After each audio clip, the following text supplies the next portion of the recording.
martes cambió mi vida para siempre.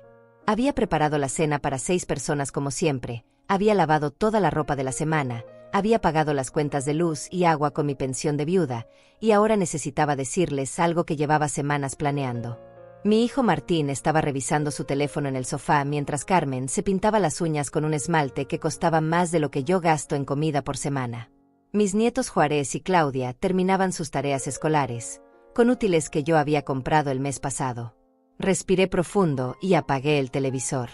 El silencio se instaló en la sala y todos voltearon a verme con esa expresión de fastidio que aparece cuando interrumpo sus rutinas. Llevaba 9 años manteniendo esta casa, 9 años entregando cada centavo de mi pensión para que ellos vivieran cómodamente mientras yo usaba la misma ropa gastada y caminaba cuadras extra para ahorrar el pasaje del autobús. Me acomodé en mi lugar habitual y junté las manos sobre mi regazo. Las tenía temblorosas, no por la edad, sino por lo que estaba a punto de decir. Durante meses había guardado este secreto, esta oportunidad que había llegado a mi vida como un regalo del cielo, pero sabía que para mi familia sería como una traición imperdonable. Miré a Martín primero, luego a Carmen, después a mis nietos.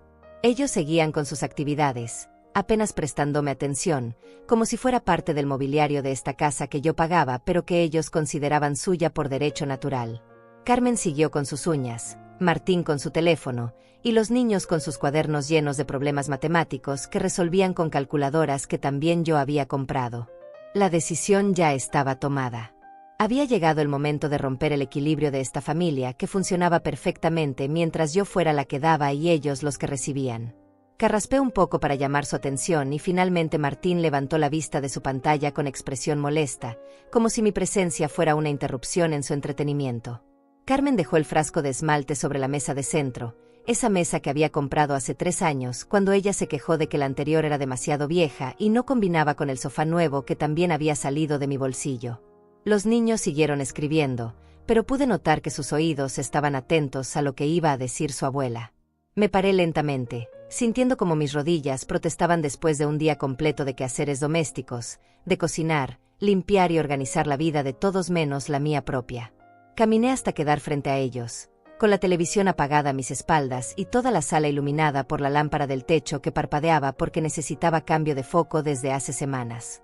La frase que había ensayado 1000 veces en mi mente finalmente salió de mis labios, clara y firme, sin titubeos ni disculpas.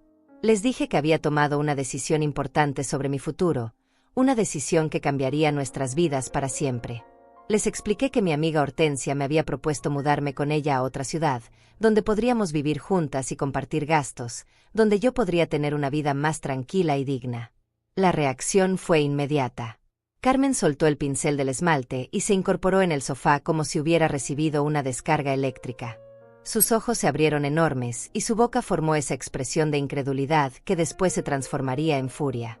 Martín dejó caer su teléfono sobre los cojines y me miró con una mezcla de confusión y pánico que nunca había visto en su rostro.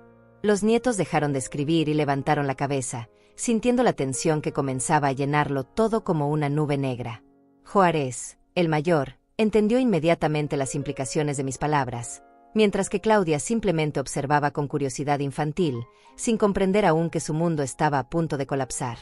Carmen fue la primera en reaccionar, poniéndose de pie de un salto y caminando hacia mí con pasos decididos. Su cara había cambiado completamente. Ya no era la nuera que sonreía cuando necesitaba algo, sino una mujer desesperada enfrentando la pérdida de su fuente de ingresos. Me señaló con el dedo índice, ese mismo dedo que acababa de pintar con esmalte carísimo, y su voz salió como un rugido desesperado. ¿Quién va a pagar nuestros gastos?, gritó, acercándose tanto a mí que pude oler su perfume caro, ese que yo había comprado para su cumpleaños el mes pasado. Su rostro estaba rojo de la indignación y sus manos temblaban de rabia. No puedes irte así como así. Esta familia te necesita. Los niños te necesitan. Martín se levantó del sofá con movimientos bruscos, tropezando ligeramente con la mesa de centro en su prisa por acercarse. Su expresión había cambiado de confusión a una ira que jamás pensé ver dirigida hacia mí, su propia madre. Me agarró del brazo con más fuerza de la necesaria, sus dedos se hundían en mi piel arrugada mientras me miraba directamente a los ojos. Tú no vas a ningún lado, gruñó con una voz que no reconocía, grave y amenazante. Esta es tu casa, esta es tu familia, y aquí te vas a quedar. No vas a abandonarnos después de todo lo que hemos construido juntos. Su agarre se intensificó y pude sentir cómo sus uñas se clavaban en mi brazo. Carmen se sumó a los gritos. Su voz había subido una octava y resonaba por toda la casa. Los vecinos seguramente podían escucharla desde la calle. Si intentas escaparte de aquí, juro que te voy a encontrar. Y cuando lo haga, te voy a arrancar cada cabello de la cabeza. Eres una egoísta. Una anciana malagradecida que no piensa en nadie más que en sí misma. Los niños se habían puesto de pie junto a la mesa, asustados por la violencia de la escena que se desarrollaba ante sus ojos. Claudia comenzó a llorar en silencio, mientras Juárez intentaba consolarla con torpeza adolescente. El ambiente se había vuelto pesado, cargado de una agresividad que transformó mi hogar en un campo de batalla. Martín me sacudió ligeramente, como si intentara despertar en mí algo que ya estaba decidido. Mamá, tienes que entrar en razón. No puedes dejarnos así. ¿Qué vamos a hacer sin ti? ¿Cómo vamos a pagar la renta, la comida, la escuela de los niños? Su voz se quebró un poco al final, mezclando la ira con una desesperación genuina. Carmen siguió gritando, paseándose por la sala como una fiera enjaulada. 9 años. 9 años hemos vivido aquí como una familia. Y ahora resulta que te quieres largar por un capricho. Por una amiga que seguramente te está llenando la cabeza de ideas estúpidas. Su rostro estaba completamente distorsionado por la rabia. Pero yo permanecí en silencio, absorbiendo cada grito, cada amenaza, cada muestra de la verdadera naturaleza de las personas que habían vivido de mi generosidad durante casi una década. Sus reacciones no me sorprendían, las había anticipado, pero verlas en toda su crudeza me confirmó que mi decisión era la correcta. Esta no era una familia preocupada por mi bienestar, sino un grupo de parásitos aterrorizados por la posibilidad de perder a su anfitriona. Mi nombre es Florencia Pacheco y tengo 72 años.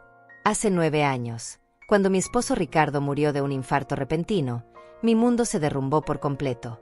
Habíamos estado casados durante 45 años, construyendo una vida juntos que incluía esta casa modesta pero acogedora, donde criamos a nuestro único hijo Martín. Ricardo trabajaba como mecánico en un taller del barrio y yo me dedicaba al hogar, cuidando de nuestra familia y manteniendo todo en orden. Después del funeral, me quedé sola con una pensión de viuda de apenas $400 mensuales y una casa que necesitaba reparaciones constantes. Martín, que entonces tenía 36 años, acababa de perder su trabajo en una fábrica y atravesaba un divorcio difícil con su primera esposa. Carmen, su nueva pareja, estaba embarazada de Claudia y ya tenía a Juárez de una relación anterior. La situación era complicada para todos. Cuando Martín llegó a mi puerta con 2 maletas, 2 niños pequeños y Carmen con el vientre abultado, no pude negarles refugio. Era mi hijo, y esos niños necesitaban un techo. Les dije que podían quedarse temporalmente, solo hasta que se organizaran y encontraran su propio lugar. Temporalmente se convirtió en 9 años de mi vida. Al principio, Martín buscaba trabajo activamente. Salía todas las mañanas con esperanza y regresaba por las tardes con excusas diferentes. La economía estaba mal, decía. Los empleadores discriminaban por la edad. No tenía los contactos necesarios. Carmen se quedaba en casa con los niños, quejándose constantemente del espacio reducido, de que los niños no tenían un patio grande donde jugar, de que la cocina era demasiado pequeña para una familia de 6 personas. Los primeros meses fueron los más duros. Mi pensión apenas cubría los gastos básicos cuando vivía sola, pero con 5 bocas más que alimentar, el dinero se esfumaba en la primera semana. Empecé a racionar la comida, a comprar las marcas más baratas del supermercado, a cortar gastos en todo lo que pudiera. Dejé de teñirme el cabello en la peluquería y aprendí a hacerlo yo misma con tintes de farmacia. Cancelé mi suscripción a la revista de cocina que había leído durante años. Carmen quedó embarazada nuevamente al año de llegar. Cuando nació su segundo hijo, que no sobrevivió más de unas pocas semanas por complicaciones del corazón, la tragedia nos unió temporalmente como familia. Todos lloramos juntos, todos nos apoyamos mutuamente, y por primera vez desde la muerte de Ricardo, sentí que pertenecía a algo más grande que mi propia soledad. Martín finalmente encontró trabajo como guardia de seguridad nocturno, pero el sueldo era mínimo y apenas cubría los gastos del transporte y algunos de sus gastos personales. Carmen decidió que con 2 niños pequeños no podía trabajar, y que además alguien tenía que quedarse en casa para cuidar de mí, como si yo fuera una inválida incapaz de valerme por sí misma. Poco a poco, sin darme cuenta de cómo había sucedido, mi hogar se transformó. Los muebles que Ricardo y yo habíamos elegido con tanto cuidado fueron reemplazados por otros más modernos que Carmen consideraba más apropiados. Mis fotografías familiares fueron relegadas a un rincón para hacer espacio a las suyas. Mi dormitorio principal se convirtió en la habitación de la pareja, mientras yo me mudé al pequeño cuarto de costura que habíamos usado como almacén. La rutina se estableció naturalmente. Yo me levantaba primera para preparar el desayuno de todos antes de que Martín se fuera a trabajar y los niños a la escuela. Después limpiaba la casa, lavaba la ropa, hacía las compras con la lista que Carmen me daba cada mañana. Por las tardes ayudaba a los niños con las tareas escolares, mientras Carmen veía sus telenovelas favoritas o hablaba por teléfono con sus amigas. Los gastos crecían constantemente. Los niños necesitaban ropa nueva cada temporada, zapatos deportivos de marca, útiles escolares específicos, uniformes para las actividades extracurriculares. Carmen requería productos de belleza, ropa de moda, tratamientos para el cabello. Martín gastaba dinero en cerveza los fines de semana y en apuestas deportivas que según él algún día nos harían ricos.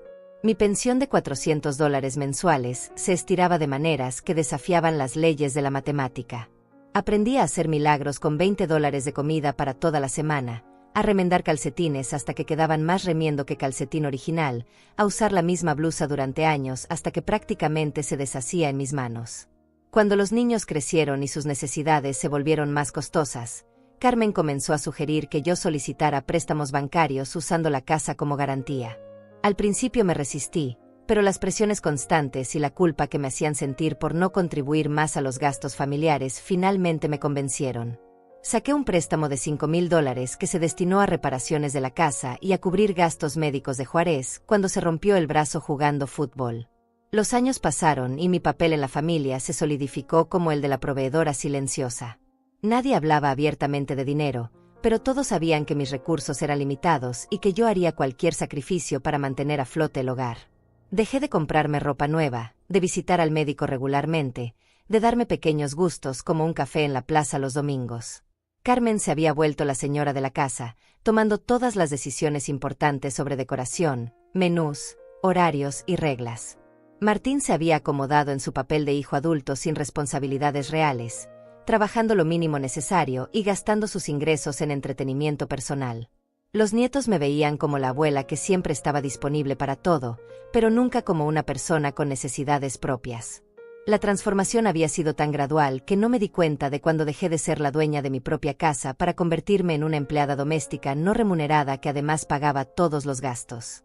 Cada mañana me despertaba en mi pequeño cuarto, miraba por la ventana hacia el jardín que ya no podía mantener como me gustaba, y me preguntaba cómo había llegado hasta ahí.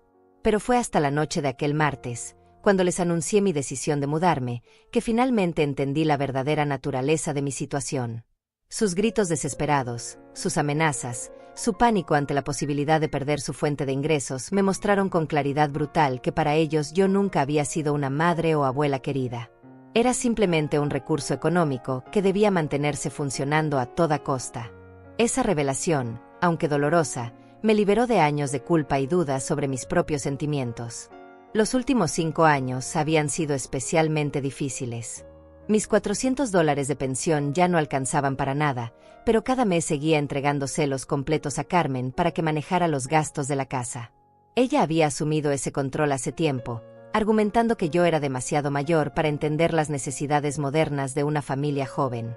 Lo que no sabía era que yo llevaba un registro mental de cada centavo y sabía exactamente en qué se gastaba mi dinero.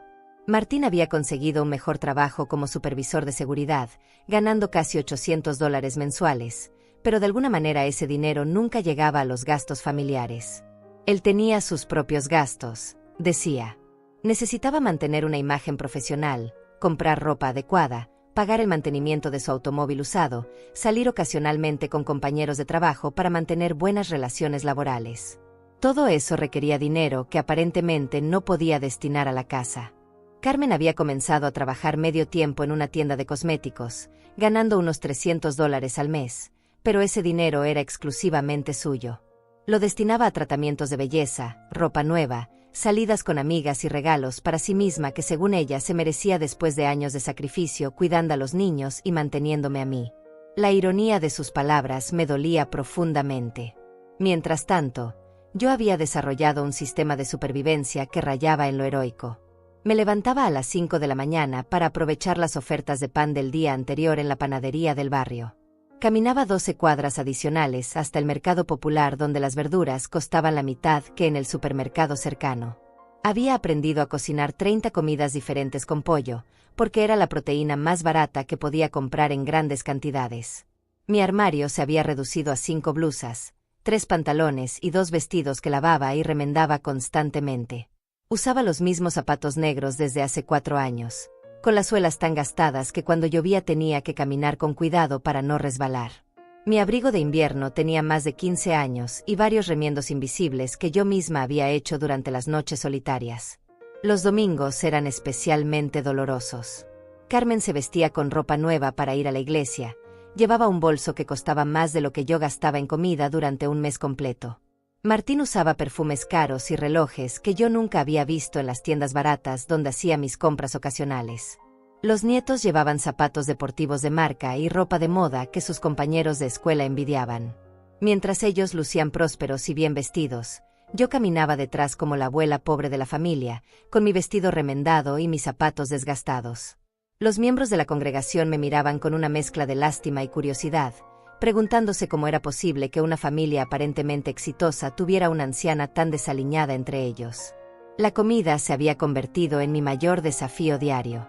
Había aprendido a preparar milagros culinarios con ingredientes básicos, pero las demandas de la familia crecían constantemente. Carmen quería cortes de carne específicos para las cenas, Martín exigía cervezas importadas para los fines de semana, los nietos pedían snacks de marca y bebidas azucaradas que costaban el doble que las genéricas. Cuando intentaba sugerir alternativas más económicas, Carmen me respondía con esa sonrisa condescendiente que había perfeccionado a lo largo de los años. «Ay, suegrita, no podemos vivir como pobres. Los niños necesitan una alimentación adecuada, y Martín trabaja muy duro para merecer algunas comodidades. Además, a tu edad deberías preocuparte menos por el dinero y más por disfrutar a tu familia». Había comenzado a saltarme comidas regularmente. Desayunaba solo café negro y una tostada, almorzaba las sobras de lo que preparaba para la familia, y muchas noches cenaba únicamente té con galletas saladas. Cuando Carmen notaba que había perdido peso, me regañaba por no cuidarme adecuadamente y amenazaba con llevarme al médico, como si yo fuera una niña irresponsable. Los gastos médicos eran otro tema doloroso. Cuando los nietos necesitaban atención médica, no escatimábamos en gastos. Médicos privados, medicamentos de marca, tratamientos especializados, todo pagado con préstamos que yo solicitaba usando mi casa como garantía. Pero cuando yo tenía molestias o dolores, Carmen sugería remedios caseros y me recordaba que a mi edad era normal sentirse mal ocasionalmente. Mi presión arterial había subido considerablemente en los últimos años, pero el medicamento recetado costaba $60 mensuales que la familia consideraba un gasto innecesario. En su lugar, Carmen me daba aspirinas genéricas y me aconsejaba caminar más y preocuparme menos. Los mareos matutinos y los dolores de cabeza se habían vuelto compañeros constantes de mis días. El tema de las reparaciones de la casa era particularmente frustrante. Cuando algo se rompía en las áreas comunes, como el televisor de la sala o la lavadora, se reparaba inmediatamente sin importar el costo. Pero cuando la ventana de mi pequeño cuarto comenzó a filtrarse durante las lluvias, Carmen me dijo que podíamos posponerla hasta el próximo año porque no era urgente. Pasé 3 inviernos colocando baldes para recoger el agua y durmiendo con mantas adicionales. Los cumpleaños y celebraciones especiales eran momentos de particular contraste. Para los cumpleaños de los nietos organizábamos fiestas con decoraciones caras, comida abundante e invitados. Para el cumpleaños de Carmen comprábamos regalos costosos y salíamos a cenar a restaurantes elegantes. Para mi cumpleaños, si es que alguien lo recordaba, recibía un abrazo y tal vez un pastel casero hecho con ingredientes que yo misma había comprado. Las navidades eran especialmente dolorosas. Yo gastaba mis ahorros secretos, esos pocos dólares que lograba apartar de la compra semanal, en regalos para todos. Martín recibía camisas caras, Carmen perfumes o joyas modestas, los nietos juguetes o ropa que habían pedido específicamente. Para mí, La familia había desarrollado la tradición de regalar cosas prácticas como medias de lana o jabones baratos, cosas que necesitaba pero que no tenían valor sentimental alguno. Durante las reuniones familiares con los parientes de Carmen, yo servía la comida y lavaba los platos mientras ellos conversaban y reían en la sala. Cuando alguien preguntaba por mí, Carmen respondía que yo prefería mantenerme ocupada porque eso me hacía sentir útil. La realidad era que me habían asignado el papel de empleada doméstica no remunerada que además financiaba todos los gastos. Los fines de semana eran particularmente solitarios. Martín y Carmen salían con frecuencia a visitar amigos o a divertirse, dejándome cuidando a los nietos. Cuando regresaban tarde la noche, oliendo alcohol y riéndose fuertemente, yo ya estaba acostada en mi pequeño cuarto, preguntándome cuándo había perdido el derecho a tener mi propia vida social. Había dejado de tener amigas hace años. Las pocas relaciones que mantenía después de la muerte de Ricardo se fueron deteriorando cuando ya no pude corresponder invitaciones o participar en actividades que costaban dinero. Mis antiguas compañeras de la iglesia gradualmente dejaron de llamarme cuando siempre tenía que declinar sus invitaciones a almorzar o tomar café. La soledad se había vuelto mi compañera más constante. Pasaba las tardes sola en casa, viendo programas de televisión que no me interesaban, mientras esperaba que regresaran de la escuela los nietos para tener algo de compañía. Pero incluso con ellos, las conversaciones eran superficiales. Yo era la abuela que siempre estaba disponible para ayudar con tareas o preparar meriendas, pero nunca la persona con quien compartían sus sueños o preocupaciones reales. Todo cambió una tarde de octubre cuando sonó el teléfono. Yo estaba pelando papas para la cena mientras Carmen veía televisión en la sala y los nietos hacían tareas en sus habitaciones. Era Hortensia Vázquez, mi amiga de la infancia, con quien había perdido contacto hace más de 5 años debido a mi situación económica y la imposibilidad de mantener una vida social normal. Hortensia había enviudado el año anterior y me llamaba con una propuesta que inicialmente sonó como un sueño imposible. Su esposo le había dejado una casa modesta pero cómoda en una ciudad costera a 3 horas de distancia, donde el costo de vida era significativamente menor que en nuestra ciudad actual. Además, había heredado una pequeña pensión adicional que complementaba sus ingresos de jubilación. Mi querida Florencia, me dijo con esa voz cálida que recordaba de nuestros días de juventud, he estado pensando mucho en ti desde que enviudé. Sé que has tenido momentos difíciles desde que perdiste a Ricardo, y quiero proponerte algo que podría beneficiarnos a ambas. Tengo esta casa grande para mí sola, y tú tienes experiencia manejando un hogar. ¿Qué te parecería si viviéramos juntas y compartiéramos todos los gastos? La propuesta era tentadora, pero parecía irreal. Hortensia me explicó que su casa tenía 3 dormitorios, un jardín pequeño pero bien cuidado, y estaba ubicada en un barrio tranquilo donde conocía a varios vecinos de su edad. Los gastos mensuales, divididos entre 2 personas, no superarían los $200 por cada una, incluyendo servicios, alimentación y gastos básicos. Pero lo que más me emocionó fue la descripción de la vida que podríamos tener. Hortensia había mantenido contacto con un grupo de señoras que se reunían 2 veces por semana para tejer, intercambiar recetas y conversar. Los domingos organizaban excursiones pequeñas a la playa cercana o a mercados locales donde vendían productos caseros. Había una biblioteca pública con actividades para adultos mayores y un centro comunitario que ofrecía clases de ejercicios adaptados para nuestra edad. Escuchándola describir esa vida, me di cuenta de cuánto había renunciado en los últimos años. No recordaba la última vez que había tenido una conversación profunda con alguien de mi edad, o cuando había hecho algo simplemente por placer personal. La idea de tener mi propia habitación nuevamente, de poder decidir qué comer sin considerar los gustos caprichosos de otros, de disponer libremente de mi tiempo, me pareció un lujo inalcanzable. Hortensia me dio tiempo para pensarlo, pero durante los días siguientes la idea comenzó a crecer en mi mente como una semilla de esperanza. Calculé mentalmente mis finanzas y me di cuenta de que con mis $400 de pensión, tendría $200 libres cada mes después de cubrir mi parte de los gastos compartidos. $200 que podrían destinarse a mi medicación para la presión arterial, ropa nueva, pequeños gustos personales, o simplemente ahorros para emergencias. Durante las siguientes semanas, observé a mi familia con ojos diferentes. Veía cómo Carmen gastaba $50 en un tinte para el cabello mientras yo llevaba meses posponiendo una visita al médico por el costo. Notaba cómo Martín compraba cerveza importada cada fin de semana, pero se quejaba cuando yo necesitaba dinero para medicamentos básicos. Observaba a los nietos desperdiciando comida cara mientras yo medía cada porción que me servía. Una tarde, mientras limpiaba la casa vacía porque todos habían salido sin invitarme, encontré un recibo de compra que Carmen había dejado sobre la mesa de la cocina. Había gastado $120 en cosméticos y productos de belleza en una sola visita a la tienda. Esa cantidad era más de lo que yo tenía para gastos personales en 3 meses completos. La revelación me golpeó como una bofetada fría. Mientras yo me privaba de necesidades básicas para mantener a flote los gastos familiares, ellos se daban lujos constantemente sin consideración alguna por mi bienestar. Había normalizado mi sacrificio hasta el punto de volverlo invisible, como si fuera mi obligación natural proveer mientras ellos recibían. Llamé a Hortensia esa misma noche desde el teléfono de la cocina, cuando todos dormían. Le dije que había tomado mi decisión, pero que necesitaba tiempo para planear mi salida cuidadosamente. Sabía que la reacción de mi familia sería explosiva y quería estar preparada para todas las posibles consecuencias. Hortensia me tranquilizó explicándome que ella había pasado por una situación similar con sus propios hijos después de enviudar. La diferencia era que ella había tomado la decisión de poner límites antes de que la situación se volviera insostenible.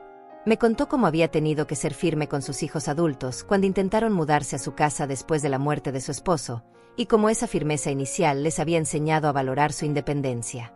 También me habló de las mujeres que conocía en su nueva ciudad, muchas de las cuales habían pasado por experiencias similares. Señoras que habían dedicado décadas de sus vidas a familias que las habían dado por sentado, hasta que finalmente decidieron reclamar sus años dorados para sí mismas. Sus historias me dieron esperanza y me hicieron entender que no estaba sola en esta situación. Durante las siguientes semanas comencé a hacer preparativos secretos. Guardé documentos importantes en una pequeña caja que escondí debajo de mi cama. Reuní fotografías familiares que realmente significaban algo para mí, especialmente las de Ricardo y los primeros años de Martín, cuando aún éramos una familia verdadera. Aparté discretamente algunos objetos de valor sentimental que no quería perder. También comencé a ahorrar dinero de maneras creativas. Cuando Carmen me daba dinero para la compra semanal, lograba ahorrar algunos dólares comprando marcas más baratas o aprovechando ofertas especiales. En lugar de comprar pan fresco todos los días, compraba más cantidad cuando estaba en oferta y lo congelaba. Cada dólar ahorrado lo guardaba en un sobre escondido dentro de un libro viejo de recetas. El proceso de tomar esta decisión me había devuelto algo que había perdido hace años: la sensación de tener control sobre mi propia vida. Por primera vez en mucho tiempo, tenía un secreto que era completamente mío, un plan que nadie más conocía, una esperanza que nadie podía quitarme o manipular. Sin embargo, también experimentaba momentos de culpa intensa. Veía a los nietos haciendo tareas y me preguntaba si estaba siendo egoísta al abandonar su estabilidad. Observaba a Martín regresar cansado del trabajo y dudaba si tenía derecho a retirar mi apoyo. Escuchaba a Carmen quejarse del presupuesto ajustado y me cuestionaba si mi decisión no los perjudicaría demasiado. Pero entonces recordaba la conversación telefónica con Hortensia, donde me había dicho algo que se quedó grabado en mi memoria: Florencia, tú ya criaste a tu hijo. Ya cumpliste tu papel de madre y de esposa. Ahora tienes derecho a vivir para ti misma. Si ellos han dependido de ti durante tanto tiempo sin reciprocidad, es porque tú se lo has permitido. Cambiar esa dinámica no te convierte en una mala persona, te convierte en una mujer inteligente. Las palabras de Hortensia resonaban en mi mente cada vez que la culpa amenazaba con debilitar mi resolución. Comencé a ver mi situación desde una perspectiva diferente. No estaba abandonando a mi familia, estaba enseñándoles a ser independientes. No estaba siendo egoísta, estaba recuperando mi dignidad. No estaba rompiendo vínculos familiares, estaba estableciendo límites saludables. La fecha que había acordado con Hortensia para mudarme era el primer día de diciembre, lo que me daba 6 semanas para terminar mis preparativos. Había decidido que les anunciaría mi decisión con 2 semanas de anticipación, tiempo suficiente para que procesaran la información, pero no tanto como para que tuvieran oportunidad de sabotear mis planes o presionarme hasta hacerme cambiar de opinión. Después de anunciar mi decisión aquella noche de martes, la casa se sumergió en un caos que jamás había imaginado posible. Carmen continuaba gritando con una intensidad que hacía temblar los cristales de las ventanas, mientras Martín me mantenía sujeta del brazo con una fuerza que me estaba dejando marcas moradas en la piel. Los nietos habían corrido a refugiarse en sus habitaciones, asustados por la violencia que se había desatado en la sala. «No puedes hacernos esto», No después de todo lo que hemos sido como familia. Carmen caminaba en círculos como un animal herido, gesticulando dramáticamente con las manos. Hemos construido una vida juntos. Los niños te ven como su segunda madre. Y ahora resulta que todo eso no significa nada para ti. Su voz se quebró en sollozos teatrales que no me conmovieron en absoluto. Durante años había visto esas mismas lágrimas aparecer cada vez que necesitaba dinero extra para algún capricho o cuando quería manipular una situación a su favor. Eran lágrimas calculadas, lágrimas de cocodrilo que había aprendido a usar como herramienta de control emocional. Martín me soltó bruscamente y comenzó a caminar de un lado al otro de la sala, pasándose las manos por el cabello con desesperación. Mamá, tienes que entender que nosotros también tenemos sentimientos.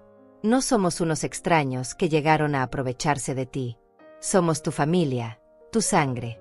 ¿Cómo puedes pensar en abandonarnos así? Su argumento sonaba ensayado, como si hubiera estado preparando esta conversación desde hace tiempo, anticipando que algún día yo podría rebelarme contra mi papel de proveedora silenciosa. Pero sus ojos no mostraban dolor genuino, sino pánico económico. Era el miedo de un hombre adulto que había vivido cómodamente durante años sin asumir responsabilidades reales. Carmen se acercó nuevamente, pero esta vez con una estrategia diferente.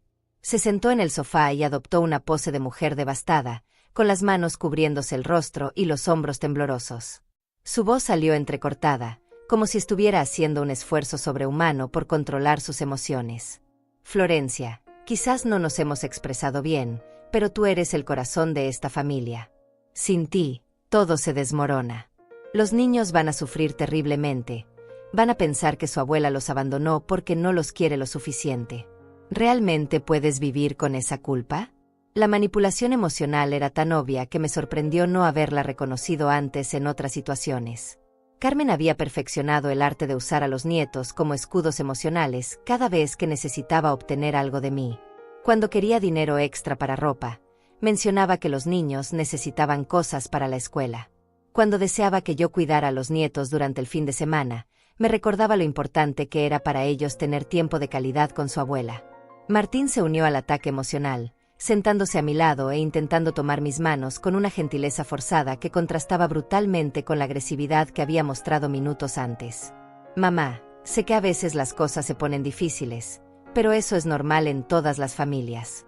Podemos hablar, podemos hacer cambios, podemos encontrar soluciones que funcionen para todos.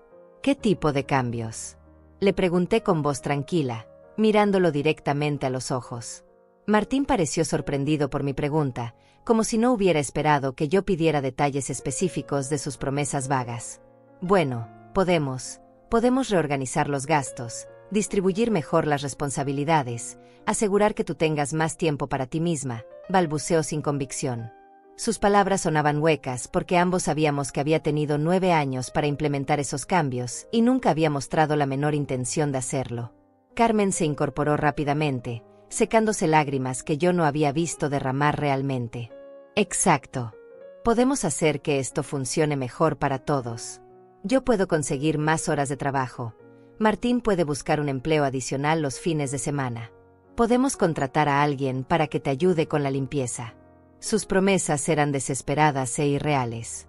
Carmen había tenido múltiples oportunidades de trabajar tiempo completo, pero siempre encontraba excusas para mantener su horario de medio tiempo.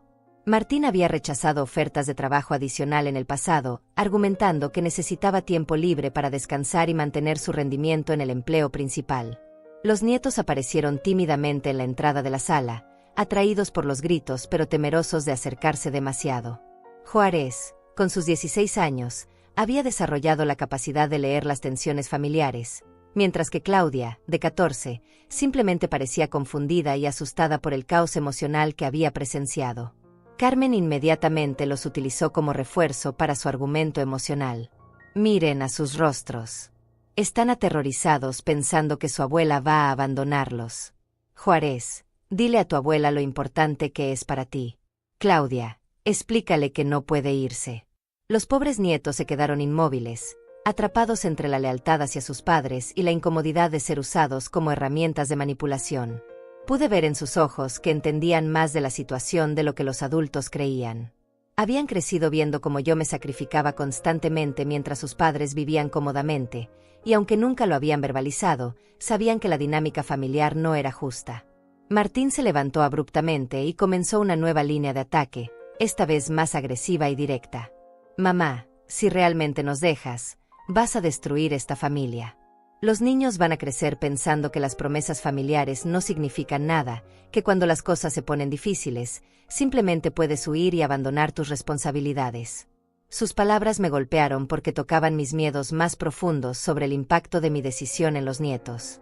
Pero también me ayudaron a clarificar mis pensamientos.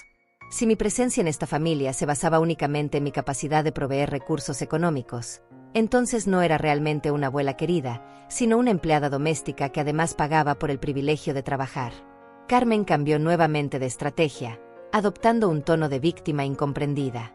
Florencia, tal vez no te hemos demostrado suficiente aprecio, pero eso no significa que no te valoremos. Es solo que la vida diaria es tan demandante que a veces olvidamos expresar nuestros sentimientos. Pero eso puede cambiar, podemos ser más conscientes, más agradecidas. La palabra agradecidas me pareció particularmente reveladora. Carmen había usado el tiempo condicional, como si el agradecimiento fuera algo que podría aparecer en el futuro bajo ciertas condiciones, no algo que debería haber estado presente durante los 9 años anteriores. ¿Agradecidas por qué exactamente?, pregunté, manteniendo mi voz serena a pesar de la tormenta emocional que se desarrollaba a mi alrededor. Carmen pareció confundida por la pregunta, como si la respuesta fuera obvia. Por todo lo que haces por nosotros, por ser el pilar de esta familia, por mantenernos unidos, respondió con palabras que sonaban como un guión aprendido de memoria. Pero yo no quiero ser el pilar de nadie más, les dije finalmente, expresando en voz alta un pensamiento que había estado creciendo en mi mente durante meses. Quiero ser simplemente Florencia, una mujer de 72 años que tiene derecho a vivir sus últimos años con dignidad y tranquilidad. El silencio que siguió a mis palabras fue más pesado que todos los gritos anteriores. Por primera vez en la noche, tanto Martín como Carmen parecían estar procesando realmente lo que yo estaba diciendo, no solo reaccionando al pánico de perder su fuente de ingresos. Martín rompió el silencio con una voz más baja pero cargada de amenaza. Mamá, esta casa tiene recuerdos de papá, tiene historia familiar. No puedes simplemente huir de todo eso. Y además, prácticamente hemos invertido años de nuestras vidas aquí. No es justo que ahora nos eches como si fuéramos extraños. Sus palabras revelaron algo que yo había comenzado a sospechar. Para ellos, mi casa se había convertido en su casa, mis recursos en sus recursos, mi vida en un anexo conveniente de sus propias vidas. La idea de que yo pudiera tomar decisiones independientes sobre mi futuro les parecía no solo inconveniente, sino moralmente incorrecta. Carmen se levantó del sofá con movimientos dramáticos y caminó hacia la ventana, adoptando una pose de mujer profundamente herida por la traición. Si realmente te vas, Florencia, quiero que sepas que vas a destruir mucho más que esta familia. Vas a destruir la confianza de esos niños en el amor incondicional. Vas a enseñarles que las personas mayores pueden ser egoístas y crueles cuando deberían ser sabias y generosas. Esa noche no pude dormir. Me quedé despierta en mi pequeño cuarto, escuchando los murmullos que venían del dormitorio principal donde Martín y Carmen seguían discutiendo mi decisión en voz baja. Ocasionalmente captaba fragmentos de su conversación, estrategias para hacerme cambiar de opinión, planes para convencer a otros familiares de que me presionaran, e incluso discusiones sobre cómo podrían mantener sus gastos actuales sin mi aporte económico. Había sufrido golpes emocionales antes en mi vida, pero esa noche experimenté algo diferente. No era solo dolor o decepción, sino una claridad fría y determinante que me recorrió como agua helada. Durante 9 años había vivido en una negación cómoda, convenciéndome de que mis sacrificios eran por amor familiar y que eventualmente serían reconocidos y valorados. La reacción de esa noche había destruido esa ilusión completamente. Me levanté silenciosamente y caminé hasta la ventana de mi cuarto, mirando hacia la calle vacía iluminada por faroles que parpadeaban. La casa estaba en silencio ahora, pero podía sentir la tensión flotando en el aire como una niebla tóxica. Sabía que mañana traería nuevos intentos de manipulación, más lágrimas dramáticas, más promesas vacías de cambio. Pero algo fundamental había cambiado en mí durante esas horas de gritos y amenazas. La mujer que había entrado a esa sala para anunciar su decisión de mudarse había sido reemplazada por alguien más fuerte, más determinada, más consciente de su propio valor. Ya no era Florencia la proveedora silenciosa, sino Florencia la mujer que había decidido recuperar su vida. Durante las siguientes semanas, la casa se convirtió en un campo de batalla psicológico. Carmen había desarrollado una estrategia de múltiples frentes que incluía lágrimas a demanda, chantaje emocional sutil y manipulación de los nietos para que me hicieran sentir culpable. Algunas mañanas despertaba con pequeños regalos en mi mesa de noche, una flor del jardín, una taza de café preparada como a mí me gustaba, o una nota manuscrita expresando amor y gratitud. Martín había adoptado un enfoque diferente, alternando entre el hijo devoto y el hombre adulto frustrado. Algunos días llegaba del trabajo con pequeños obsequios para mí, chocolates baratos, revistas usadas, o productos de farmacia que según él había comprado pensando en mi bienestar.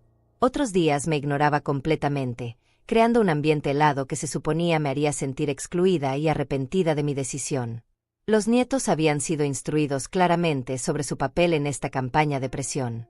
Claudia comenzó a abrazarme más frecuentemente, diciéndome lo mucho que me quería y lo triste que estaría si yo me fuera. Juárez, más sutil en su aproximación, comenzó a pedirme ayuda con proyectos escolares complicados, como si quisiera demostrarme lo mucho que me necesitaba académicamente. Pero yo había comenzado mi propia campaña silenciosa de preparación.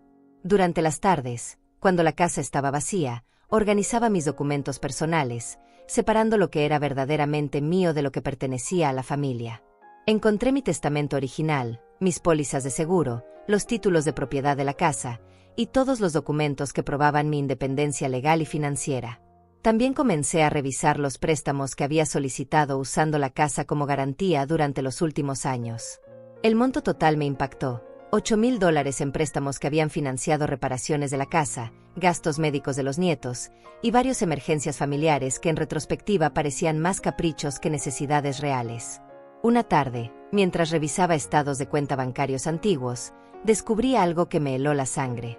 Martín había estado retirando dinero de la cuenta de ahorros que yo mantenía para emergencias, usando una tarjeta que yo le había dado años atrás para casos de verdadera urgencia. Durante los últimos 2 años, había retirado pequeñas cantidades regularmente, nunca lo suficiente como para que yo lo notara en mis revisiones mensuales superficiales. El total de esos retiros no autorizados ascendía a $1,200. Dinero que yo había ahorrado centavo a centavo, privándome de medicamentos, ropa y pequeños gustos personales. Dinero que él había usado para gastos que yo desconocía completamente, probablemente entretenimiento personal, apuestas, o regalos para Carmen que yo había admirado sin saber que habían sido comprados con mis propios ahorros secretos. Esa revelación fue el punto de quiebre definitivo.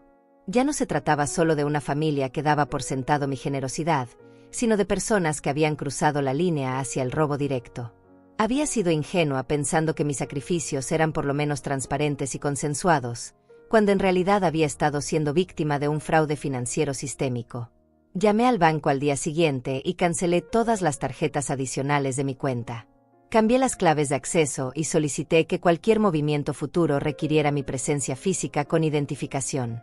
El empleado bancario, un joven que no podía tener más de 30 años, me miró con una mezcla de curiosidad profesional y lástima personal cuando le expliqué que necesitaba proteger mis fondos de acceso familiar no autorizado. Carmen notó el cambio en mi actitud antes que Martín. Durante la cena del viernes, intentó una de sus estrategias emocionales habituales, quejándose de lo difícil que había sido la semana y sugiriendo que necesitábamos hacer algo especial para relajarnos como familia. Cuando yo no respondí con mi oferta habitual de financiar alguna salida o actividad, sus ojos se endurecieron con una desconfianza que no había visto antes.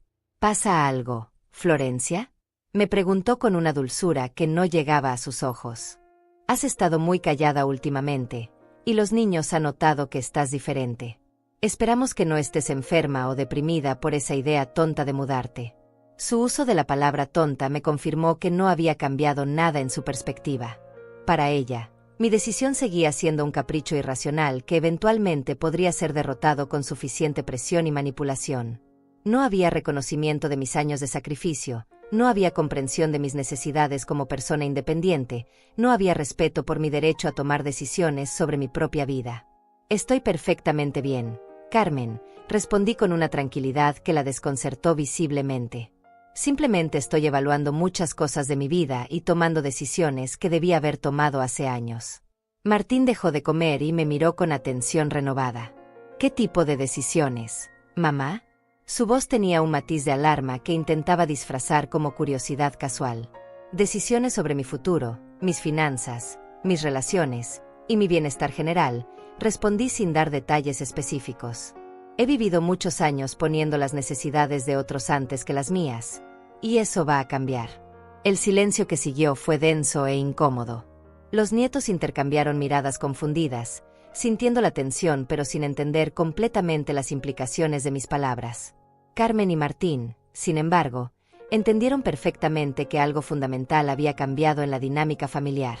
Esa noche, después de que todos se fueran a dormir, me senté en la cocina con una taza de té y una libreta que había comprado esa tarde. Comencé a escribir una lista detallada de todos los gastos que yo cubría mensualmente, todos los préstamos que había solicitado para beneficio familiar, y todos los pequeños robos financieros que había descubierto. Los números eran abrumadores y reveladores. También escribí otra lista, cosas que quería hacer en mi nueva vida con Hortensia. Quería aprender a usar una computadora para mantener contacto con viejas amigas que vivían lejos. Quería tomar clases de pintura en el centro comunitario. Quería leer libros que había postergado durante años por falta de tiempo y tranquilidad mental. Quería caminar por la playa en las mañanas sin preocuparme por preparar desayuno para 5 personas. Escribiendo esa segunda lista, me di cuenta de cuánto había renunciado sin siquiera notarlo. No solo había entregado mi dinero y mi tiempo, sino que había perdido mi identidad como persona independiente. Me había convertido en un recurso familiar, una función más que una persona, un medio para que otros vivieran cómodamente mientras yo me desvanecía lentamente en el fondo. La semana siguiente, Hortensia me llamó para confirmar los detalles de mi mudanza. Su voz sonaba emocionada y esperanzada, completamente diferente al ambiente tóxico que se había instalado en mi casa. Me contó sobre las mejoras que había hecho en la habitación que sería mía, sobre los vecinos que estaban ansiosos por conocerme, sobre las actividades que habíamos planeado para mis primeras semanas en la nueva ciudad. Escuchando su entusiasmo, me di cuenta de cuánto tiempo había pasado desde que alguien se emocionara genuinamente por mi bienestar. Hortensia no me veía como una fuente de recursos o una solucionadora de problemas, sino como una amiga querida que merecía felicidad y tranquilidad en sus años dorados. Cuando colgué el teléfono, encontré a Carmen parada en la entrada de la cocina, con una expresión que no había visto antes. Era una mezcla de curiosidad, sospecha y algo que podría haber sido miedo. Había estado escuchando mi conversación, y por primera vez parecía entender que mi decisión era real, definitiva e irreversible. La mañana del domingo decidí que había llegado el momento de actuar. Durante las últimas semanas había tolerado los intentos de manipulación, las promesas vacías de cambio, y las lágrimas dramáticas de Carmen. Pero mi paciencia se había agotado completamente cuando encontré a Martín hurgando en mi pequeña caja de documentos personales mientras yo estaba en el mercado. Había regresado más temprano del esperado y lo encontré en mi cuarto, con mis papeles esparcidos sobre la cama, claramente buscando algo que pudiera usar para complicar mi mudanza. Cuando me vio en la puerta, su rostro se puso rojo de vergüenza, pero inmediatamente adoptó una actitud defensiva. Solo estaba buscando algunos documentos que podría necesitar para los trámites de la casa, mamá. No es nada personal, murmuró mientras intentaba recoger los papeles con movimientos torpes. Esos son mis documentos privados. Martín, no tienes derecho a revisarlos sin mi permiso, le dije con una firmeza que lo sorprendió. Su expresión cambió de vergüenza a irritación, como si yo fuera la que estaba siendo irrazonable. Mamá, esta es la casa familiar. Algunos de esos documentos nos afectan a todos, especialmente si estás planeando hacer algo drástico que pueda perjudicarnos, respondió con un tono que claramente intentaba justificar su invasión de privacidad. Esa fue la gota que derramó el vaso. En ese momento tomé la decisión de acelerar mis planes y ejecutar inmediatamente la estrategia que había estado desarrollando durante semanas. Ya no podía esperar hasta diciembre para mudarme. Necesitaba actuar antes de que ellos encontraran maneras de sabotear mi independencia. Esa misma tarde, mientras Martín trabajaba y Carmen había salido con las amigas gastando dinero que no había ganado, me senté con los nietos en la sala. Era hora de que ellos supieran la verdad sobre la situación familiar, no la versión filtrada que sus padres les habían estado contando. Juárez, Claudia, necesito hablar con ustedes sobre algo muy importante, comencé con voz suave pero seria. Durante años he estado manteniendo esta casa y esta familia con mi pensión de viuda. Su papá y su mamá han vivido cómodamente gracias a mi dinero, mientras yo me he privado de cosas básicas para asegurarme de que ustedes tuvieran todo lo que necesitaban. Los dos me miraron con expresiones confundidas. Juárez, siendo el mayor, comenzó a entender las implicaciones de mis palabras, mientras que Claudia simplemente parecía sorprendida por la información. Pero abuela, nosotros pensábamos que papá mantenía la casa con su trabajo, dijo Claudia con inocencia genuina. Nunca nos dijeron que tú pagabas nuestros gastos. Lo sé, mi niña. Sus padres no querían que ustedes se sintieran mal por la situación. Pero ahora que voy a mudarme, es importante que entiendan por qué tomo esta decisión, expliqué pacientemente. Juárez había estado haciendo cálculos mentales y su expresión mostraba que comenzaba a comprender la magnitud de la situación económica real. Abuela, ¿eso significa que cuando te vayas, no vamos a poder seguir viviendo aquí? Es muy probable, Juárez. Esta casa está a mi nombre, y los gastos mensuales son más altos de lo que sus padres pueden cubrir solos. Pero eso no es mi responsabilidad resolver. Su papá es un hombre adulto de 45 años, y es hora de que asuma completamente el cuidado de su propia familia. Claudia comenzó a llorar, pero no con las lágrimas manipuladoras que había aprendido de su madre, sino con una tristeza genuina de niña que acababa de descubrir que su mundo no era tan estable como había creído. ¿Significa que ya no nos quieres?, preguntó con voz quebrada. Las quiero mucho, a ambos. Pero quererlos no significa que deba sacrificar mi propia vida y bienestar por ustedes. He pasado 72 años en este mundo, y tengo derecho a vivir mis últimos años con dignidad y tranquilidad, respondí con una firmeza gentil. Esa noche, después de que Carmen regresara de su salida, escuché una discusión violenta en el dormitorio principal. Martín le había contado sobre la conversación que había tenido conmigo y sobre el hecho de que yo había hablado directamente con los nietos. Carmen estaba furiosa porque había perdido el control sobre la narrativa familiar.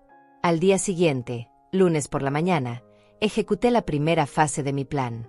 Mientras todos dormían, salí temprano hacia el centro de la ciudad y visité a un abogado especializado en derecho familiar y patrimonial. Había encontrado su información en las páginas amarillas y había llamado la semana anterior para solicitar una cita urgente. El licenciado Hernández, un hombre de unos 50 años con experiencia en casos similares al mío, revisó todos mis documentos con atención profesional. Le expliqué detalladamente mi situación familiar, los préstamos que había solicitado, los gastos que había estado cubriendo, y mi decisión de mudarme a otra ciudad. Señora Pacheco, usted tiene todos los derechos legales para tomar estas decisiones, me confirmó después de revisar los títulos de propiedad de la casa. Esta propiedad está completamente a su nombre, no hay conyugal de por medio, y usted puede disponer de ella como considere conveniente. Le pedí que preparara los documentos necesarios para poner la casa en venta inmediatamente. También solicité que me ayudara a cancelar todas las cuentas de servicios que estaban a mi nombre, para transferirlas a Martín o cancelarlas definitivamente. Quería asegurarme de que cuando me fuera, no quedaran vínculos financieros que pudieran ser usados para manipularme o presionarme. El abogado me explicó que el proceso de venta podría tomar entre 2 y 3 meses, pero que yo podía mudarme inmediatamente si así lo deseaba. También me ayudó a redactar una carta legal dirigida a mi familia, explicando formalmente mis decisiones y estableciendo los plazos para que encontraran alternativas habitacionales. Regresé a casa al mediodía, con todos los documentos legales en una carpeta nueva y una sensación de poder que no había experimentado en años.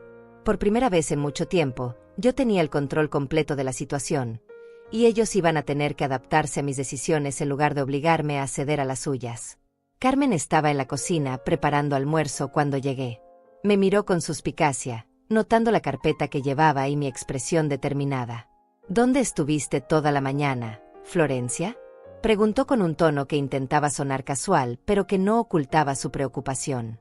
Resolviendo algunos asuntos legales relacionados con mi mudanza, respondí sin dar detalles adicionales.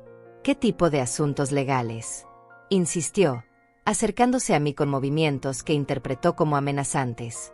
Asuntos que me conciernen únicamente a mí, Carmen.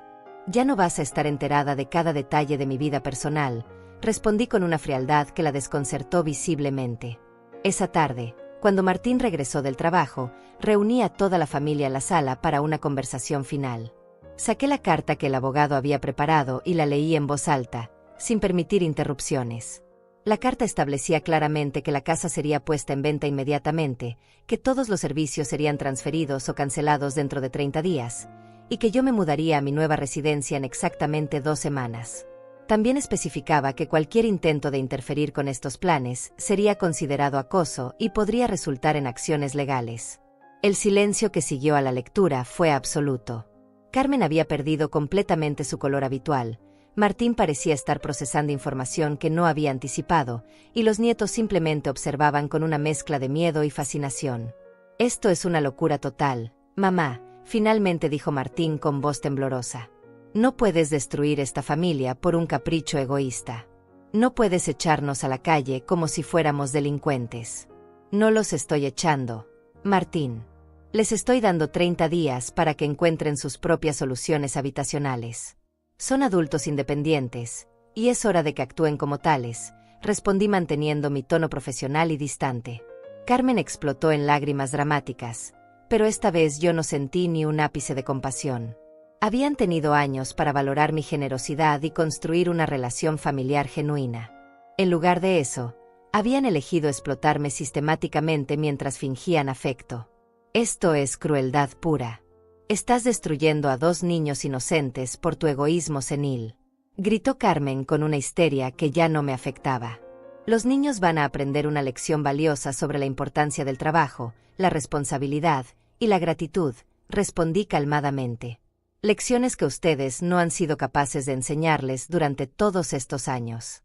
Esa noche, por primera vez desde que había anunciado mi decisión, dormí profundamente y sin culpa. Había recuperado mi poder, había establecido mis límites, y había comenzado el proceso de recuperar mi vida.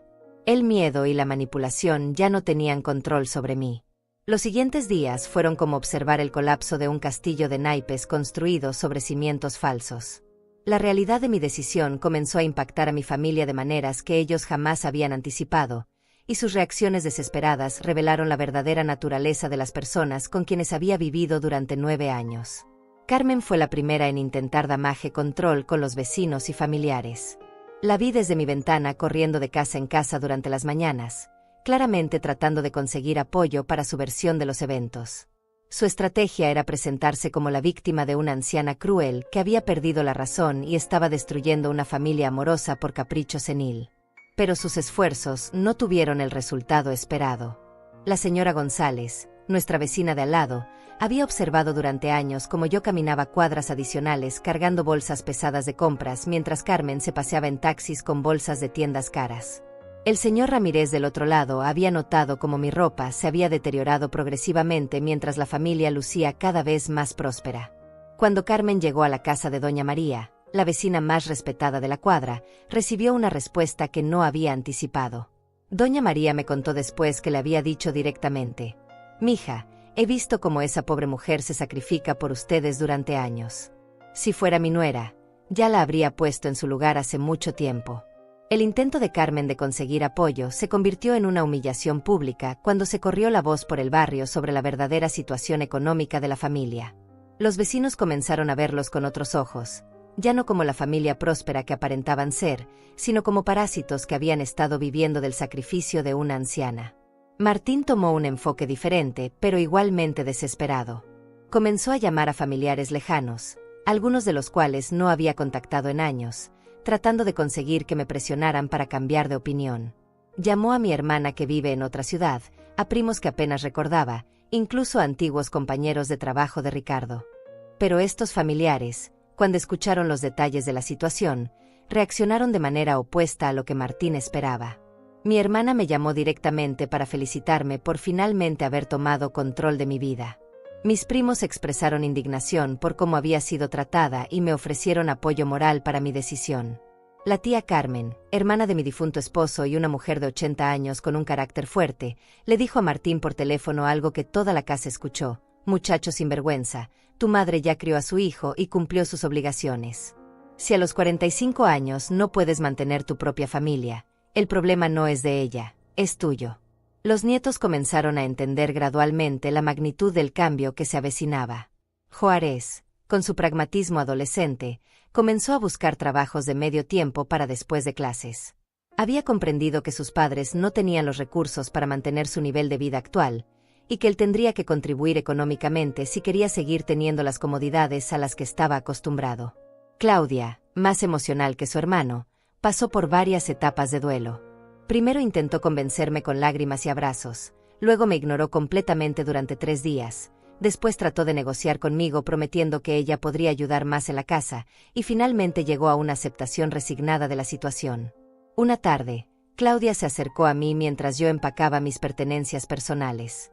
«Abuela, entiendo por qué te vas», me dijo con una madurez que me sorprendió. «Papá y mamá nunca nos dijeron que tú pagabas todo. Pensábamos que éramos una familia normal. Eres una niña muy inteligente, Claudia. Algún día entenderás que a veces las personas que más amamos son las que más nos lastiman, no por maldad, sino por ignorancia», le respondí mientras acariciaba su cabello. La crisis financiera real comenzó a manifestarse cuando llegaron las primeras facturas después de que yo cancelara mi contribución automática a los gastos de la casa. La cuenta de luz, que siempre había sido pagada puntualmente con mi pensión, llegó con un aviso de corte de servicio. La hipoteca mensual, que yo había estado cubriendo desde que refinanciamos la casa, se atrasó por primera vez en años. Carmen intentó desesperadamente conseguir créditos bancarios, pero descubrió que sin mi firma como aval y sin ingresos suficientes comprobables, ninguna institución financiera estaba dispuesta a prestarles dinero. Su trabajo de medio tiempo en la tienda de cosméticos generaba apenas $300 mensuales, y el sueldo de Martín de $800 no era suficiente para cubrir gastos que habían estado acostumbrados a que yo pagara. Fue entonces cuando comenzaron los intentos desesperados de chantaje emocional más sofisticado. Carmen organizó una cena familiar especial, cocinando mis platillos favoritos con ingredientes caros que compró fiado en la tienda del barrio. Durante la cena, toda la familia me colmó de atenciones y expresiones de amor que sonaban forzadas y calculadas. Después de la cena, Martín me presentó un plan detallado que había estado preparando durante días. Había creado un presupuesto familiar que supuestamente demostraba cómo podrían contribuir más a los gastos de la casa si yo decidía quedarme. Según sus cálculos, él podría conseguir horas extras en el trabajo, Carmen podría trabajar tiempo completo, e incluso los nietos podrían conseguir trabajos de fin de semana. «Mamá, mira estos números», me dijo mostrándome hojas llenas de cálculos optimistas. «Podemos hacer que esto funcione para todos. Tú podrías quedarte con $200 completos de tu pensión cada mes para tus gastos personales. Nosotros cubrimos todo lo demás. Es una propuesta justa para todos». Lo que no mencionaba en su plan era que esas promesas requerían cambios drásticos en sus hábitos de gasto y estilo de vida que nunca habían demostrado voluntad de hacer. Carmen tendría que renunciar a sus tratamientos de belleza, Martín a sus cervezas y apuestas, los nietos a sus marcas de ropa caras. Era un plan hermoso en papel pero imposible en la realidad, considerando la personalidad y historia de cada uno de ellos. Mire detenidamente los números de Martín, no porque tuviera intención de cambiar mi decisión, sino porque quería entender completamente la magnitud de la crisis económica que enfrentarían sin mi apoyo. Los números confirmaron lo que yo había sospechado. Habían estado viviendo muy por encima de sus posibilidades reales, financiando un estilo de vida insostenible con mi pensión de viuda. «Es una propuesta interesante, Martín, pero llegaste 9 años tarde con esta oferta», le respondí devolviendo los papeles. Durante todo ese tiempo tuve que mendigar cada dólar que necesitaba para mis gastos personales, mientras ustedes vivían como si mi dinero fuera suyo por derecho divino. La desesperación de Carmen alcanzó nuevos niveles cuando se dio cuenta de que mis decisiones eran irreversibles. Comenzó a tener ataques de pánico dramáticos, especialmente cuando llegaban facturas o avisos de cobranza. Una mañana la encontré llorando histéricamente en la cocina, rodeada de papeles de deudas que se habían acumulado en solo 2 semanas. «No podemos pagar nada. Van a cortarnos los servicios. Los niños van a tener que cambiar de escuela. Vamos a terminar en la calle como mendigos», gritaba entre sollozos que esta vez parecían genuinos en lugar de manipuladores. «Carmen, durante 9 años yo viví con la ansiedad constante de no saber si mi dinero alcanzaría para mantener a esta familia. Ahora ustedes van a experimentar esa misma ansiedad, pero con la diferencia de que tienen edad y capacidad para trabajar y resolver sus problemas», respondí sin mostrar compasión. El momento más revelador llegó cuando Carmen intentó contactar a Hortensia directamente para convencerla de que cancelara su invitación. Había conseguido el número telefónico revisando mis papeles personales, y le había hecho una llamada larga explicándole que yo estaba pasando por una crisis emocional y que mi decisión de mudarme era producto de confusión mental relacionada con la edad. Hortensia me contó después sobre esa conversación. Carmen le había pintado un cuadro de una familia devastada por el abandono de una abuela egoísta, y le había sugerido que sería más bondadoso de su parte retirar la invitación para evitar la destrucción de un hogar feliz. Pero Hortensia, que me conocía desde la infancia, había visto a través de la manipulación inmediatamente. Le había respondido a Carmen que una mujer de 72 años tenía todo el derecho del mundo a decidir dónde y cómo vivir sus últimos años, y que cualquier familia que se opusiera a la felicidad y tranquilidad de su matriarca evidentemente no merecía los sacrificios que había estado haciendo. Cuando me enteré de esta llamada, sentí una mezcla de indignación y alivio. Indignación por la audacia de Carmen al intentar sabotear mi nueva oportunidad de vida, y alivio por tener una amiga que entendía completamente mi situación y me apoyaba incondicionalmente. La humillación pública de la familia se intensificó cuando el banco comenzó el proceso de cobranza de los préstamos que yo había solicitado usando la casa como garantía. Los funcionarios bancarios llegaron a hacer inspecciones de la propiedad, y todo el barrio se enteró de que la familia que había aparentado prosperidad durante años en realidad tenía serios problemas financieros. Los nietos comenzaron a experimentar las consecuencias sociales en sus escuelas. Sus compañeros, que provenían del mismo barrio, se enteraron a través de sus padres sobre la situación real de la familia. Juárez me contó que algunos compañeros le habían preguntado si era cierto que su abuela los había echado de la casa por ingratos. En lugar de sentir lástima por ellos, me sentí satisfecha de que finalmente estuvieran enfrentando las consecuencias naturales de sus acciones. Durante años habían vivido una mentira cómoda financiada por mi sacrificio, y ahora la realidad los estaba alcanzando de manera inevitable. 6 meses después de mudarme con Hortensia a la pequeña ciudad costera, recibí una carta de Martín. Era la primera comunicación que tenía con mi familia desde el día que salí de la casa con mis 2 maletas pequeñas y la caja de documentos importantes.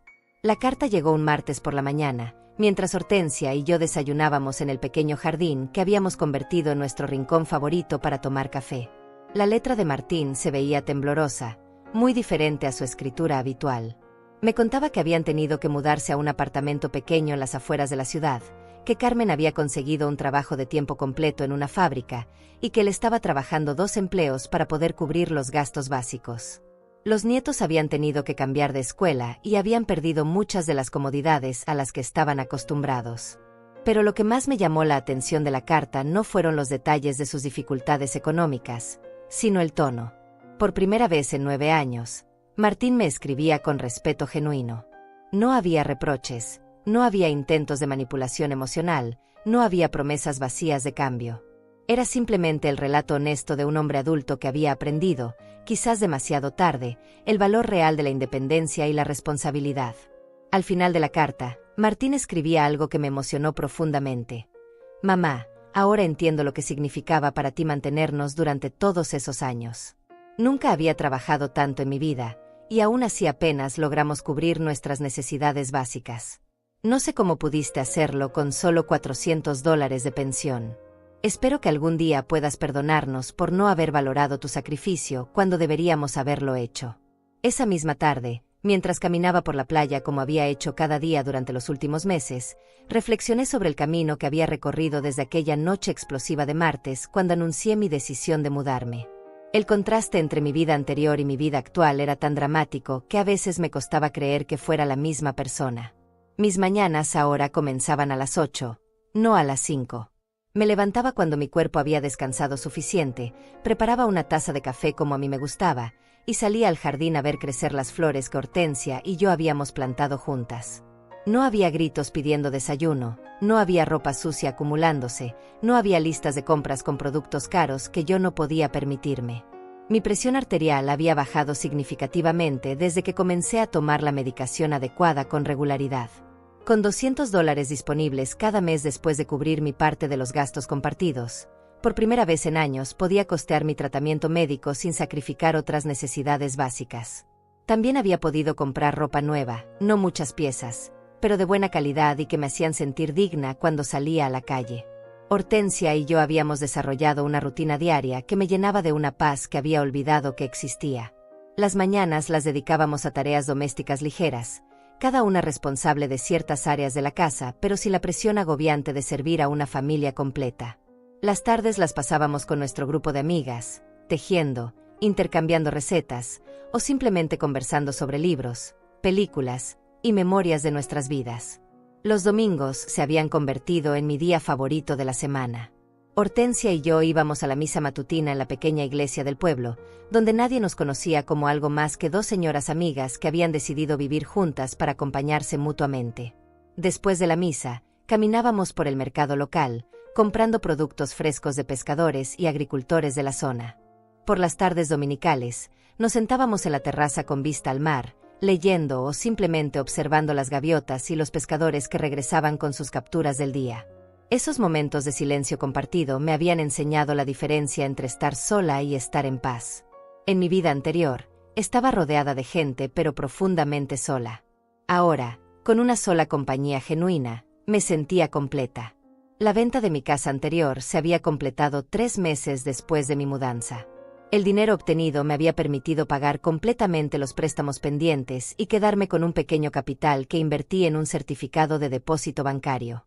Por primera vez en mi vida adulta, tenía ahorros reales y la seguridad de saber que podría enfrentar emergencias sin depender de nadie más. Claudia me había escrito 2 cartas durante estos meses. Sus cartas eran diferentes a la de Martín, más emocionales pero también más maduras. Me contaba sobre su nueva escuela, sobre cómo había tenido que aprender a valorar las cosas que antes daba por sentadas, y sobre cómo la experiencia la había hecho apreciar más el trabajo que hacía su padre y el esfuerzo que ahora hacía su madre. En su segunda carta, Claudia escribía algo que me tocó profundamente. Abuela, al principio estaba muy enojada contigo por habernos dejado. Pero ahora que he visto lo duro que trabajan papá y mamá para mantenernos, entiendo que tú trabajabas igual de duro o más cuando vivías con nosotros. La diferencia es que ellos reciben salario por su trabajo, y tú nunca recibiste nada más que críticas y exigencias. Mi relación con el grupo de señoras del pueblo había evolucionado más allá de lo que había esperado. Al principio era simplemente una actividad social para combatir la soledad, pero gradualmente se había convertido en una red de apoyo genuino. Estas mujeres, muchas de ellas viudas que habían pasado por experiencias similares a la mía, me habían enseñado que era posible construir familia elegida basada en respeto mutuo y cariño genuino. Doña Lucrecia, una mujer de 75 años que había echado a sus hijos parásitos de su casa 5 años atrás, se había convertido en mi confidente más cercana después de Hortensia.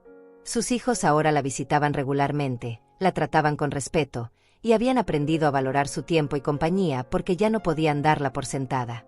Las historias de estas mujeres me habían confirmado que mi experiencia no era única.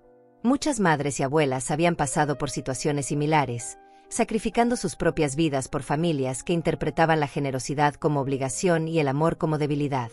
Pero también había aprendido que era posible recuperar la dignidad y la independencia, incluso en los años dorados de la vida. Una tarde, mientras organizaba mis pertenencias en mi nueva habitación, encontré la libreta donde había escrito aquellas listas durante mis últimas semanas en la casa anterior. La primera lista, con todos los gastos que había estado cubriendo y los sacrificios que había estado haciendo, ahora me parecía el inventario de una vida que había pertenecido a otra persona. Pero la segunda lista, con las cosas que quería hacer en mi nueva vida, se había convertido en mi realidad diaria. Había aprendido a usar una computadora básica en el centro comunitario y ahora mantenía correspondencia regular con viejas amigas a través del correo electrónico. Había tomado clases de pintura en acuarela y había descubierto un talento que nunca supe que tenía. Había leído más libros en estos 6 meses que en los 5 años anteriores. Pero más importante que las actividades específicas era la sensación general de libertad y autodeterminación que ahora impregnaba cada día de mi vida. Me levantaba cada mañana sabiendo que las decisiones del día serían mías, que mi tiempo me pertenecía, que mi dinero se gastaba en mis prioridades, y que mi energía se destinaba a cosas que me daban satisfacción personal. La transformación había sido tan profunda que cuando me miraba al espejo, veía a una mujer diferente. Mis ojos habían recuperado un brillo que había perdido durante años de estrés constante y preocupación financiera. Mi postura era más erguida, mi sonrisa más frecuente y genuina. Incluso mi salud física había mejorado notablemente desde que había eliminado el estrés crónico de mi vida diaria. Hortensia me había comentado varias veces lo diferente que me veía comparado con la mujer agobiada que había llegado a su puerta 6 meses atrás. Florencia, Es como si hubieras recuperado 20 años de vida, me había dicho la semana anterior mientras preparábamos la cena juntas. Una tarde de sábado, decidí escribir una carta de respuesta a Martín. No porque sintiera la necesidad de reconciliarme o porque hubiera perdonado completamente los años de explotación, sino porque había llegado a un lugar de paz donde podía comunicarme sin resentimiento tóxico.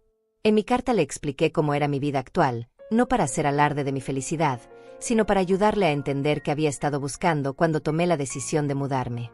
Le conté sobre mis nuevas amistades, sobre las actividades que me daban propósito, sobre la tranquilidad mental que había encontrado al vivir dentro de mis posibilidades económicas reales. También le escribí algo que había estado pensando durante semanas. Martín, no te escribo esta carta para recibir disculpas o para restregarle en la cara las consecuencias de sus decisiones pasadas. Te escribo porque quiero que sepas que es posible construir una relación familiar basada en respeto mutuo, pero eso requiere que ambas partes reconozcan y valoren las contribuciones del otro. Al final de la carta, le hice una invitación. Si algún día quieren visitarme, serán bienvenidos, pero como huéspedes que respetan mi hogar y mi nueva vida, no como familia que tiene derecho a mis recursos. La diferencia es fundamental, y espero que puedan entenderla. Envié la carta un martes por la mañana, el mismo día de la semana que había cambiado mi vida para siempre hace 8 meses. Mientras caminaba de regreso desde la oficina postal, sintiendo la brisa marina en mi rostro y escuchando el sonido de las gaviotas, me di cuenta de que había logrado algo que muchas personas nunca alcanzan: había recuperado mi vida. Esa noche, antes de dormir, me senté en mi pequeña terraza con vista al mar y reflexioné sobre el camino recorrido. Había pasado de ser Florencia la proveedora silenciosa a ser simplemente Florencia, una mujer de 72 años que había aprendido que nunca es demasiado tarde para reclamar la propia dignidad y construir una vida que valga la pena vivir. El sonido del océano me arrullaba cada noche, recordándome que había tomado la decisión correcta. Por primera vez en años, me dormía sin preocupaciones financieras, sin listas mentales de tareas para el día siguiente, sin la ansiedad de satisfacer las demandas de otros. Me dormía en paz, sabiendo que había elegido mi propia felicidad sin pedir permiso a nadie. Hoy vivo solo para mí.